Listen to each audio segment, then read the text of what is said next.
যে মুসলমানদের তাকবীর ধ্বনিতে শহর বিজয় হয়ে যাবে, শুধু তাকবীরে আওয়াজ, জিকির, পাওয়ার, এর ক্ষমতা।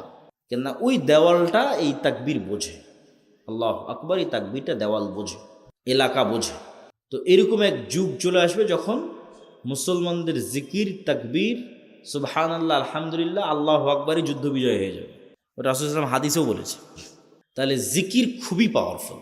আমরা কিন্তু সালাতের মধ্যে বেশিরভাগ 90% জিকির করি।